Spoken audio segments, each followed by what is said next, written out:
どうも、ジラティです。ロストオデッセイ、また続きをやっていきたいと思います。前回のその続きですね。裏では何もやってません。前回はなんと魔導士の、ローマ同士の館に行ったら、そのローマ同士が、なんとサラだったということですね。で、サラはなんかいろいろね、後悔の念というか、いろいろね、悲しみとね、まあ多少怒りもあるのかな。そんなことでなんかおかしくなっちゃっていたんですけど、クックとマックの助けを得て、まあ、歌を歌ったりしてね、まあ、詳しくは前回を見ていただきたいと思いますが、それでなんとか、正気を取り戻させたと、事なきを得ましたね。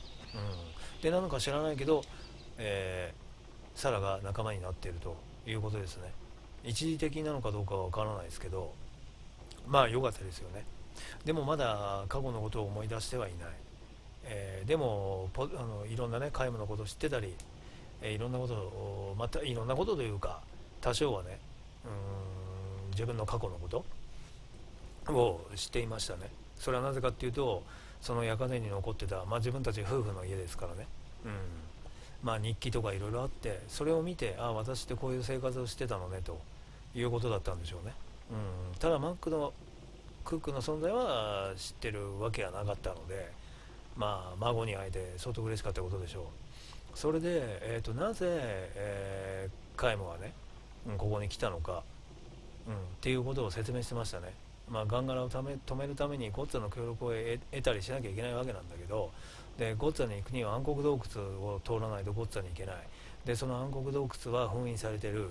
でその封印したっていうのはサラだったっていうことですね。まあローマ同士で、サラからしてみたら、いろんなゴッツァとの争いっていうのかな、他の国とのね、で、まあ、ウーラとかそういうことなのかな。それに巻き込まれたくない、トスカの村を、巻き込みたくないっていうことで封印した、まあ、だから、ゴッツァのいろんな徴兵制度とかいろんな面でね、こっちに来れなくなっちゃってるってことですね、ゴッツァからしてみたらね。暗黒洞窟が閉じちゃってるんでね。でその封印を解いてくれと、ガンガラを止めなきゃいけないんだと、いうことなんだけど、まあ、それをいろいろ説明したら、まあ、サラの頭の中はハテナハテナハテナなのかもしれませんが、まあ、カイムに言われたことなんでね、じゃあ来てということでタタタタってこう言ったところで、まあね、マップのに入るわけなんだけど、ワールドマップにね、そこでローマ同士の館なんだけども、本来はね、ただここの村に帰ってきたかったので、帰ってきたということです。サラのことも心配。俺実はゴッツァムに徴収されてたんだ。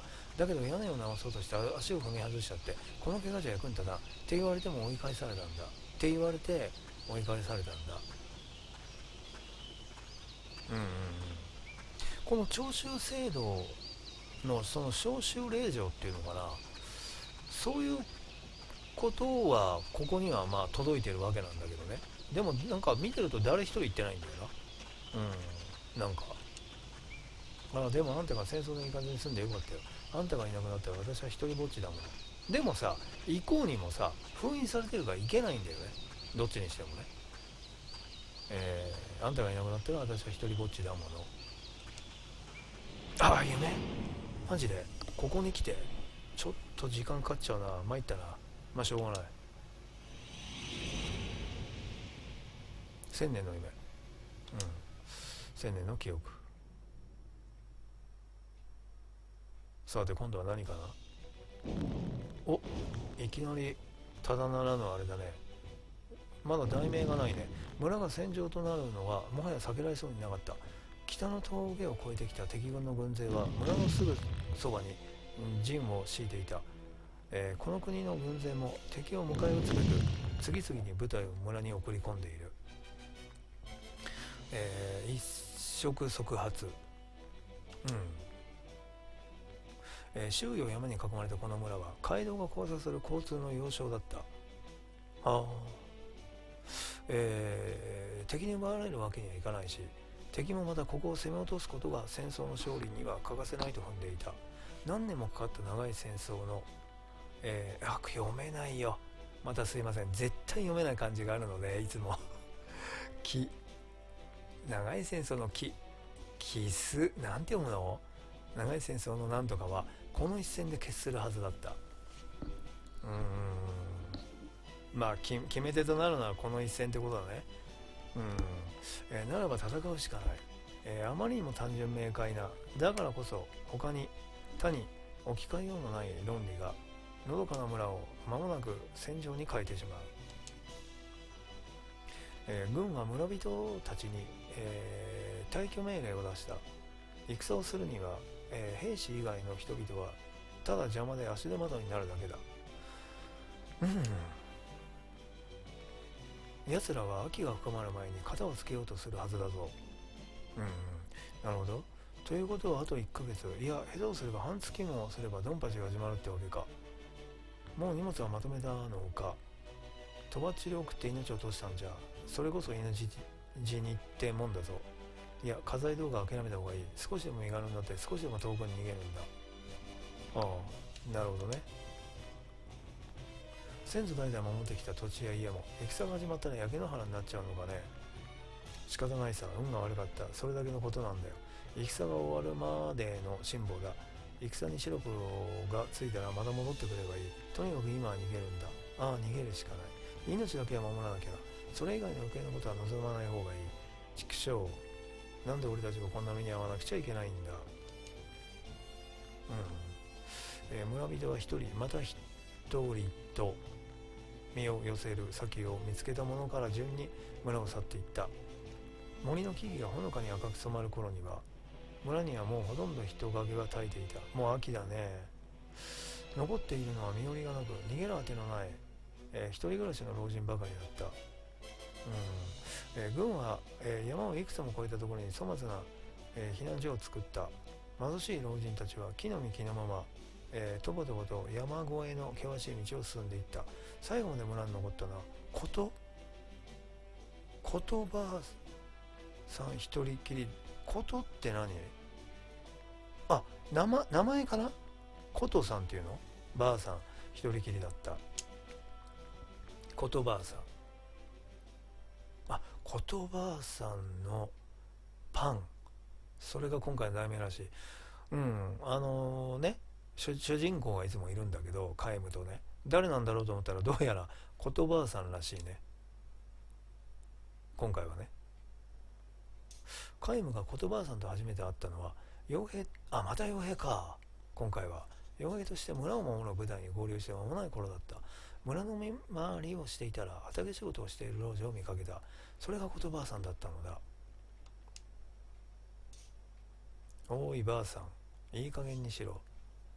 一緒にいた兵士が怒鳴った。早く逃げないと命の保証はないぞ。あと 2,3 日で戦が始まるんだ。その時期の話か。避難所へ行けって何度言えばわかるんだ。さらに別の兵士が怒鳴っても言葉さんは腰をかがめて畑仕事を続ける。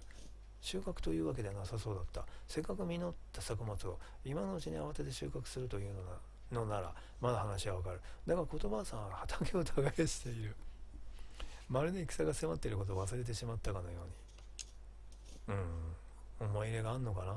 耳が遠いのか、それともボケてっていうのかな、嫌がんのか。あのババア、体調はうっとしそうに舌打ちして、おい新入りと皆無に声をかけた。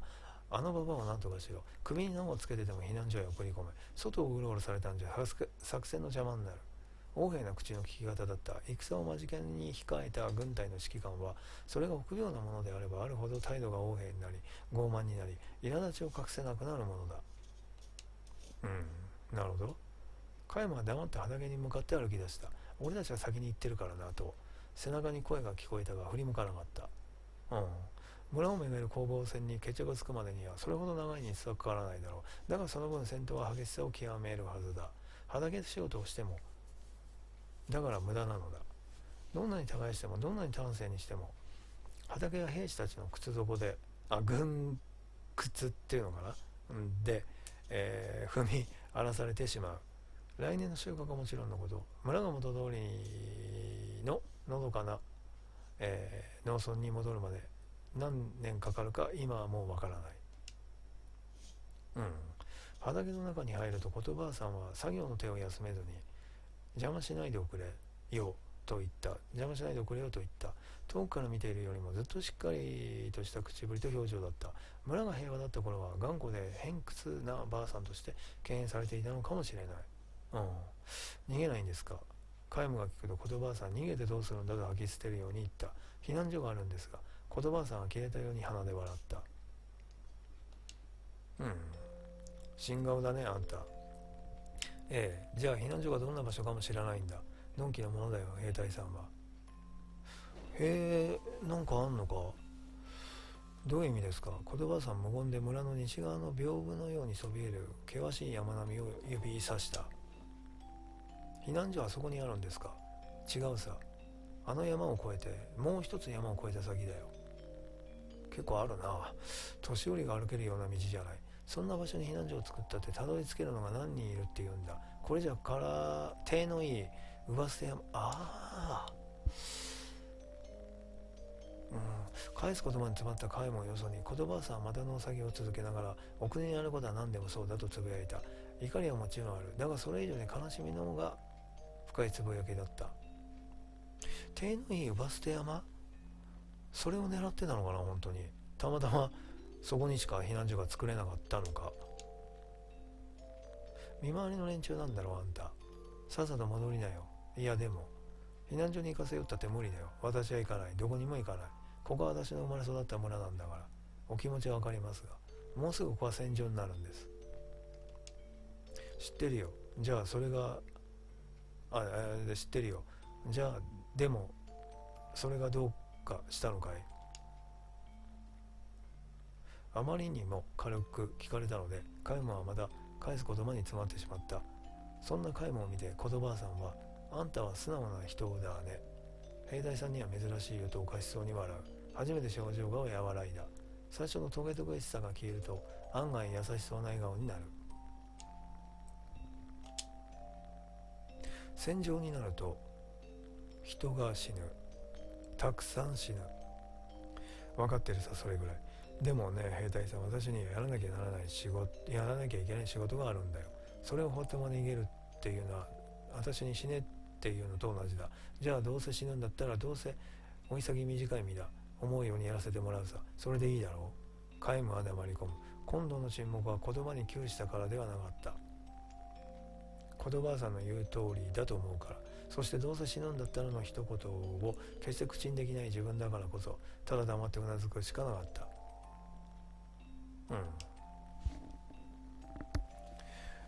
さあもういいだろう。とっとと向こうに行っておくれよ。こっちは忙しいんだ。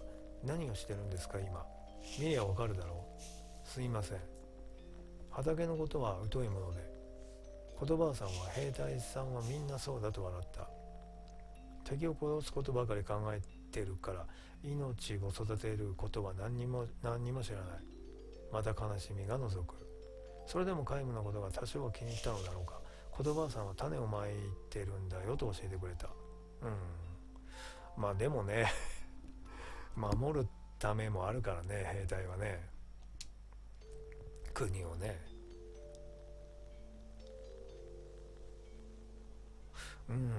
綺麗だな。小麦の種、秋にまけば冬を越して育った方が春の日差しを浴びてすくすくと育ち、夏には畑を黄金色に染める。綺麗だよな。毎年毎年北の山のてっぺんが白くなる頃になるとそうしてきたんだ。今年だけそれをやめるってわけにはいかないんだよ。踏み荒らされた畑で育つかどうかはわからない。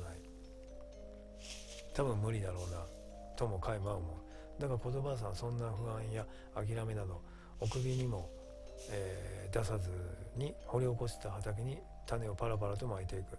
去年までそうしてきたように今年もそうする。ただそれだけのことなんだよと皆無に教え諭すように、種をまく手つきには焦りも気負いもない。だから皆無は自分でも少し意外なほど滑らかな口調で聞いた。もし小麦が育たなかったら。振り向いた言葉さんは考える間もなく笑って言った。じゃあ来年頑張るさ。来年がダメなら再来年、それがダメならまた次の年。種をまくしかないんだ。私はずっとそうやって生きてきたんだし、種をまかなきゃ何も育たない。そうだろ。ええ、戦が起きようと起きまいとそんなのどうだっていいんだ。私は私のやらなきゃいけないことをやるだけなんだ。きっぱりという。そうじゃないとおまんまだって美味しくないだろ。なんだろうこれ、見たことある字だけど、なんとかだらけの、シワとかそういう感じかな。だらけの顔をほころばせる。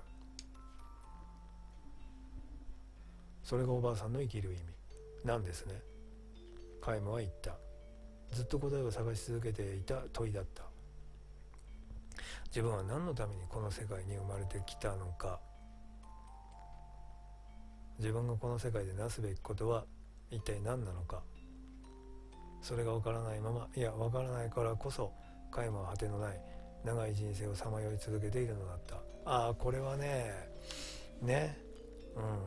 これはね、自分は何のためにこの世界に生まれてきたか、で何をなすべきために生まれてきたのかっていう、これね、これ前ね、これマーク・トウェインが言ってるね。それ前の実況シリーズのシャドウ・オブ・トゥーム・レイダーかなんかの時に私言ったと思うんですけど、ちょっと時間があれば言おうかな。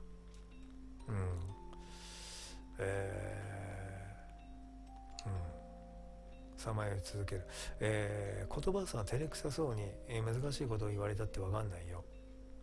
照れくさそうに難しいことを言われたって分かんないよと言ってただと続けた。刈り取った麦をひいて秋にはパンを焼くんだ。その年に小麦で作った最初のパンっていうのはそれはうまいものなんだよ。うちの孫なんてね、それが毎年の楽しみだったんだ。そうなるとこっちも今年はお休みってわけにはいかないだろう。わかります。兵隊さんなんかにわかるもんか。ぴしゃりと言われた。表情は再び、かたくなにこわばってしまい、それきりもう二度と笑顔には戻らなかった。孫はいるのかな。逃げたんだろうね。あのおばあさんは俺たち軍隊のことが大嫌いなんだ。マックシャなんていうのかな、詰所みたいなもんでしょに戻ると、すでにこの村に、駐留して半年になるという先輩の兵士が教えてくれた。村を荒らしたからですか。それもあるけどもっと根が深いんだ、あのばあさんの恨みは。このばあさんは家族をことごとく戦争で亡くしていた。40年前の戦争では夫を亡くし、20年前の、戦争では息子夫婦を、孫は、そして今息子夫婦が残したたった一人の孫もまた、そうなんだ。それはきつい。駆り出されているのだという。どこの部隊に入ってるんですか。皆無が聞くと先輩の兵士は肩をすくめて最激戦地の名前を口にした。運が悪いっていうかなんていうか、俺なら処刑覚悟で敵前逃亡したくなるような前線に放り込まれちまったんだ。生きて帰れる可能性は五分五分か、いや73で分が悪い話だろうな。もしも孫が戦死したらことばあさんは天涯孤独の身になってしまう。パンを食べさせる相手もいなくなる。孫のために作ってたのかな。あの年になって一人きりになるっていうのは辛いだろうよ。俺もばあさんを見ていると故郷に残したおふくろのことを思い出してしまうんだ。くたばるわけにはいかねえよな。おふくろが泣くもんなってな。カイムお前だってそうだろう。カイムは何も答えない。うなずく資格は自分にはないんだと思う。まだ5人っていうのかな、のいろんな家族構成は分かりませんね。カイムは分かったけどさ、でもカイムの親とかはまだ分かりませんね。3日後、いよいよか。ついに戦闘が始まった。敵の軍の総攻撃は予想以上に激しく、こちらも総力戦で村を守り抜くしかなかった。カイムは単身部隊から離脱した。言葉さんの家へ向かった。マジか。ばあさんはいつものように畑へ出かけようとするところだった。戦を恐れる様子は何もない。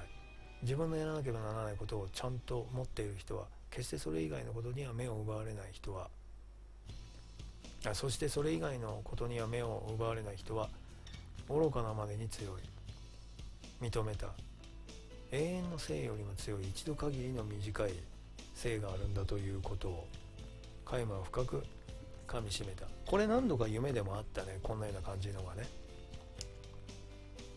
みんな一度きりだからね。だからこそカイマは言葉さんの前に立ちはだかり、小さな体を抱きかかえて強引に家の中に連れ戻した。何するんだい、話してくれよ。兵隊さんの命令なんか従わないよ。私にやらなくちゃならない仕事があるんだせめて始まった時には家にいてほしいよな。せめてさ、表に出てたんかい。分かってます。だったら早く下ろしてあなたを死なせたくないんです。訴えた。胸に抱いた言葉さんをじっと見つめて、来年の秋も収穫したばかりの小麦でパンを焼いてほしいんですと続けた。手足を振り回して抵抗していた言葉さんの動きが止まった。カイマをまっすぐに見つめ返した。自分の焼いたパンを食べさせたい相手がいる限り、あなたにはパンを毎年焼いてほしいんです。焼いていてほしいんです。ばあさんはふうと息をついた。確かにあんたは兵隊さんにしちゃ変わってるねとつぶやいて笑った。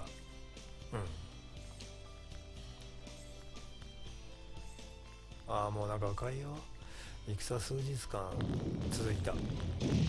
戦死、王兵で臆病な大将を戦死したか。言葉さんの身の上話をしてくれた先輩の兵士も死んだ。無数の味方が死に、無数の敵も死んだか。無数に、村は戦火で焼き尽くされ、言葉さんの小麦畑も無残に踏み荒らされた。最初の総攻撃を何度かしのいだカイムたちは退却する敵軍を追って北へ向かった。後には荒れ果てた無人の村だけが残された。ばあさんは季節が春から夏に移り変わる頃、戦争は終わった。この国 2,3 ヶ月ぐらい続いたってことか。もうちょっとか。この国の軍は多くの犠牲を払いながらも敵国の侵攻を食い止めたか。村も少しずつ復興した。早いね。言葉さんが言ってた通り、峠を越えて避難所へ向かった老人たちは誰一人として生きて帰っては来なかったのだ。一応間に合ってはいたのかな、時間的には。ただやっぱり体力的にってことなのかな。敵が迫って後ろから切られたっていうことではないんだろうけどね。そう思いたいけど、山越えてもう一つ越えるとか言ってたもんね。秋、カイマ再び村を訪れた。1年ぐらい経ったのか。小麦畑に種をまく言葉さんの姿を生きてたか姿を見つけると不意に胸が熱くなった。今年もまた言葉さんは種をまく。来年もその翌年も命の続く限りずっと。言葉さんは皆無に気づくと懐かしそうな顔で畑から出てきた。1年ぶりの再会になる。1年分年老いた言葉さんの体は去年よりさらに縮んでしまったようだ。お孫さんは音楽が久しぶりだね。あんた知らなかったんだね。あなたもお元気そうで何よりです。あんた私の家の前で戦ってくれたんだってね。なるほど、そういうのもあったんだ。後で聞いたよ。家の中に敵が入ってこないように一人でずっと頑張ってくれたそうじゃないか。カイマは照れ笑いを浮かべ、小麦はどうでしたかと聞いた。ダメだったね。あれだけ踏み荒らされちゃったらもうどうにもならないよ。今まで作ってきた中で一番不出来な痩せた方がほんのちょっとパンを1個焼けばおしまいだよ。意外とサバサバした口調で言った言葉さんはカイマを改めて見つめ、食べるかいと言った。パン今から焼いてあげるからあんた食べてくれるかい。いやしかし困惑するカイムのその困惑の奥にあるものをそうなの。言葉さん見抜いていた。だから穏やかな微笑みを浮かべて続けた。カイマは孫に申し訳ないと思ったのかな。その投げなしの一個というか帰ってきた時のためにね。でもそれを見抜いたってこと。あっと、なんてこったちょっと希望を持っていたんだがダメだったか。死んじゃったよ、うちの孫は。夏の終わりに知らせが来たんだ。ああ、夏。帰ってきたらすぐにパンを焼いてやろうと思って待ってたんだけどね。黙ってうなだれる彼も逆に励ますように、代わりにあんた食べておくれよと明るく言う。小麦の出来が悪い分、いつもの年より硬いパンになっちまうと思うけど、私の命の恩人のあんたに食べてもらったら孫も喜ぶと思うからさ。戦争で全ての家族を奪われたということになったね。もう言葉さんのパンを楽しみにしてくれる人はいなくなったということでもある。でも村の人は家族ではないけど、まあ避難所でね平気だった人もいるんだよね。それでも言葉さんは、じゃあちょっと待っててよ、これだけ済ませちゃうからと、来年の秋に収穫する小麦の種をまく。ずっとそうしてきたから、それが自分のなすべきことだから、加山手伝いましょうかと喉元まで出た言葉を飲み込んで、ばあさんの折り曲げた背中をじっと見つめる。秋の夕日に照らされたばあさんの姿は悲しいほど小さく、悲しいほど美しかった。強い人だ。女性は強いな。焼きたてのパンを食べた。確かに満足に丹精できなかった小麦で作ったパンは硬くパサパサで貧しい味わいしかしなかった。だが、それは皆無が今まで食べてきた中で、そしてその後の長い長い人生の中でもとびきりのうまいパンだったのだ。いやいやいやいやいや、悲しかったな今回は。まあ他にも悲しいのあったけど、皆無って昔この変わんないか、誰か一人ぐらい変わるだろって前回言ったんだけど、変わるでしょうよ絶対。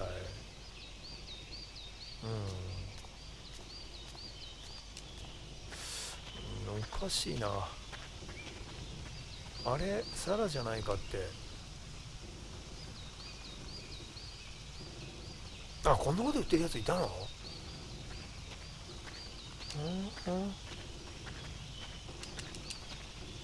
ティンカっていたね。2階。これか。これかって、これはケロロじゃないけど、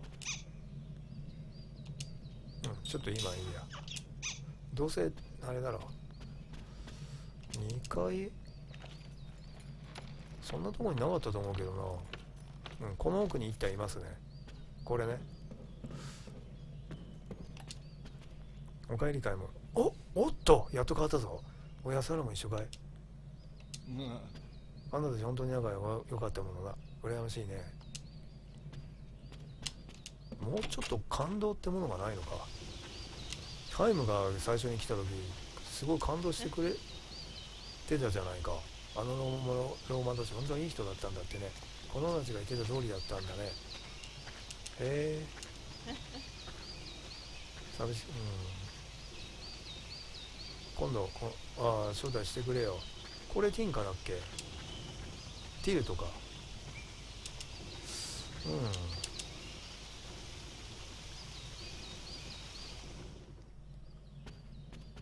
D の暗黒堂サマンの近くに行くと、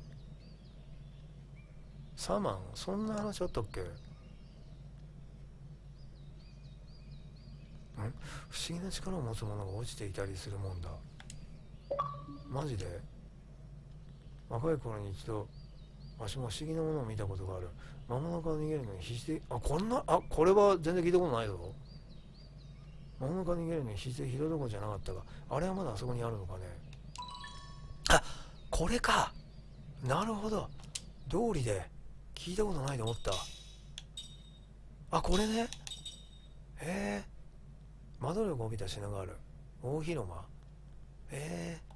なるほど。変わんないね。2階ってないよな。ないない。ケロのおかしいな。あ、2階って宿屋のことか。そこには確かにあるな。これはね、ここにあるんですよね。ここね。ちょっと今無理か。なかなかこれね。この本棚の上。あの奥さんも変わらないな。お兄ちゃんはここに隠れてると。多分変わらないはず。あっと待てよ。あの奥さんでも、確か、元気そうで何よりですわ。散らかっ、ああ、そっか、変わらなかったか。さーて、一人いたな。あ、関係ないか。じゃあちょっと宿屋の方に。ティンカってあの上にいる子かな。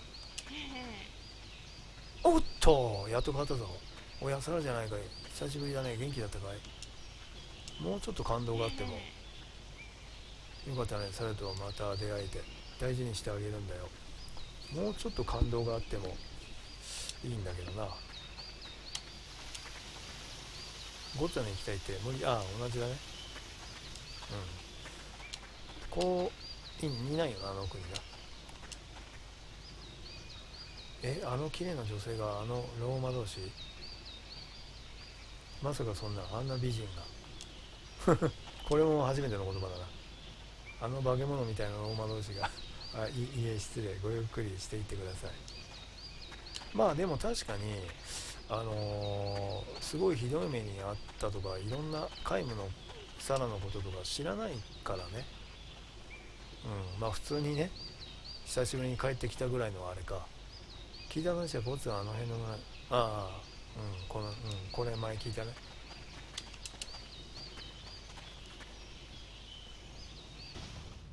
さてとこの人は絶対言うはずだろう。そういえばこの話から聞いたんだが、あんたたちの家の玄関のあたりで、前回のローマ同士の館ね、何か鳥が何か光るものを隠してたそうだぜ。光るものって言ってもいろいろあるが、まあ一応知らせておくよ。あ、これも本当に。へえ。ねえ、ちょっと言ってほしいよな。この人こそ。おや、サラじゃないか。久しぶりだね。ゆっくりしてってくれ。ああ、ちょっと今いいや。これもね、ちょっと一回止まって、これをね、見てないやつを見たいのよ。これ前にも言ったけど、データ戻ったからね。これ動画でやってます。これよ、これこれ。これをやってないのよ。沼らでの。うん。だから見たいと思ってんだよね。いや、いらっしゃい。まかないメニューですけど、何か作りましょうか。特にこの人たちは変わんないかな。パンか。パンね。ああ、同じだね。じゃあ同じかな。あ、待って、もっと大きな町で歌いたいな。サマンがここから一番近い町だけど、サマンなんてこと言ってたっけ。でもなんかあるみたいだな、サマンっていうのは。おっと、まさか夢じゃないだろうな。ちょっと時間ないんだよな。平和って言えば聞こえはいいけど、毎日毎日同じことの繰り返し。もう飽き飽きだよ。今にこんな村出てってやるんだ。贅沢なやつだな。またその話かよ。ああ、夢か。皆無のこれ、これちょっと後にしよう。今回はなしにしよう。ちょっとまたかなりかかるから。ちょっと待って。ちょっと待て。さらば相棒。しまった。A をおっしゃった B を押すはずが。さらば相棒ね。じゃあちょっと待って。ちょっと A ボタン連打させてもらう。そうか。B を押すの忘れた。これだとびっくりマークがつかないんじゃないか。長いな。長い。痛い痛い指が。長い。長すぎる。長いね。うん、これは後で必ず聞く。お、遠い過去の狭間で記憶の彼方に置き忘れていたものを見つけた。ダウジング情報が追加された。うん。え、なんだ、いつ、この、今のこのパターンと違くない？うん、これ今のだよな。あ、これいや、違うな。で、こうだろ。あ、これ、あ、遠い過去の記憶。これのことか。お、リノンが大事にして、北の岬。あ、これ、のが抜けてんじゃない？北岬、北の岬でしょ？の崖のどこかに。あ、マジで。あ、じゃあこれ行こう。ちょっと今いいや。館にももう行かなきゃいけないね、また。これでしょ？ティンカー。うんうん。うんうん。こいつでしょ？ 2 回って多分ね。うん、なんか変わってるか？変わってなさそうだな。これさ、もうこうね、宝箱っていうかこう開けられるんだけど、なんかさ、最初ゲームやり始めん時はさ、一度開けたところも、何回も開けれたんだよね。うん、いや、もちろん空っぽだけどね。うん、だけど、なんか知らないけど、沼なんも一部あったかな。で、あとこの村もそうなんだけど、開けられないのね。まあ開けられなくていいんだけどね。うん、うん。なんか変わったかな。うん、館の一件があったから。なんか増えてるとか、増えてないとか。あ、これね、買わなかったんだよな、裏で。まあ、攻撃力上げてもなと思って。うん。あ、サラって何者なのかなあ、でも攻撃力高いね。あ、物理攻撃もちょっとはできるのかな。うん、これも変わらないか。この辺も変わらないね。まあ、買うのはまた買うか、いつか。買うものがあれば。あ、ちょっと待って。サラが見つかったんだね。よかった、心配してたんだよ。それだけか？サラは本当に変わらないね。子供の頃遊んで。ああ、この人か。ああ、言ってたね、子供の頃なんとかって。確かにサラもカイムも変わらないからね。老いないからね。こんにちは、ドミの方。あ、こいつ、あの、あれにいたやつだ。沼名に。あれ前に話しかけた時、違うこと言ってたってことか。ここにいたけどね、こいつ。もう忘れちゃったけど。あ、なんかできる。ああ、そういうこと。へえ。ビースト、フロート。まあちょっと今いいか。これね、そうそう。いろんなさ、チュートリアルがさ、なんだって。あ、いやいや、私はいつもあなた方の近くにいますよか。ああ、なるほど。ああ、確か沼の時も言ってたね。こっちはいなかったね、人。なるほど。へえ。うん。今回はちょっと短めで。うん。これさ、次回夢見たいんだけど、あの一回150を消費してさ、見るじゃん。うん、これね。そしたらさ、もう一回止まらないと、これ見れないのかな。あ、違う違う。今どれだっけ？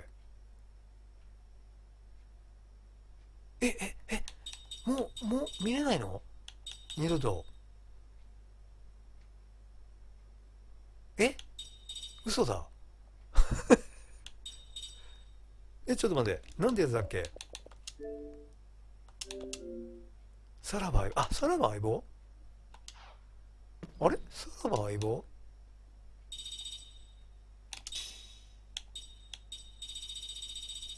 ああ、そっか。これ勝手にセスだと思ってた。ほら、相棒とか言うの。ああ、なるほど。あ、でもセス、前編、あ、じゃあ後編もあるのかな。さらば相棒ってね、なんかセスの相棒ってのでできたね。うん。だから、もう一回150消費してこれ見んのかな。うん。まあでもこれで、ここれで見れるけどね。うん、多分ね。これでね。うん、見れるとこあるから。うん、どうしても払いたくなければね。さて、ここには人いなかったよな。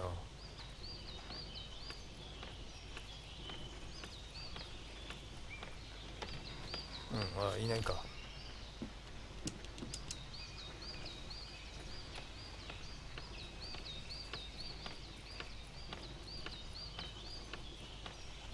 うん、まあ、ろくなこと今日やってないんだが、え物だけ拾いに行こうかな。なんか夢とか始まんないかな。それが心配してる。ちょっと待って、一回セーブ取ろう。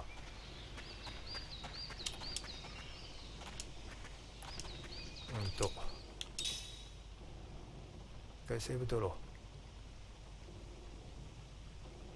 それがいい。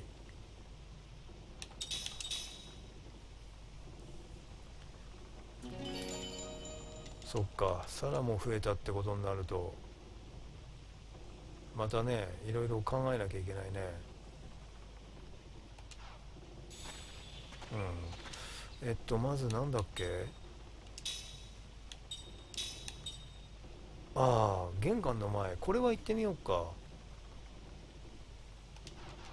これは特にリルムのなんとかじゃないから、なんかムービーとか始まらなそう。北の岬のなんか件はちょっとムービーとか始まっちゃうとような気がしないでもない。リルムのだっけ、タッカラだっけ。さて、ムービーが始まらないことを祈ろう。こっちかな。あ、ここだ。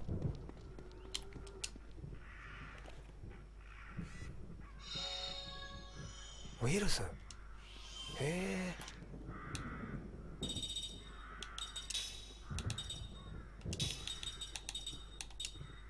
へえ。へえ。 FF でもありますね。うん。では、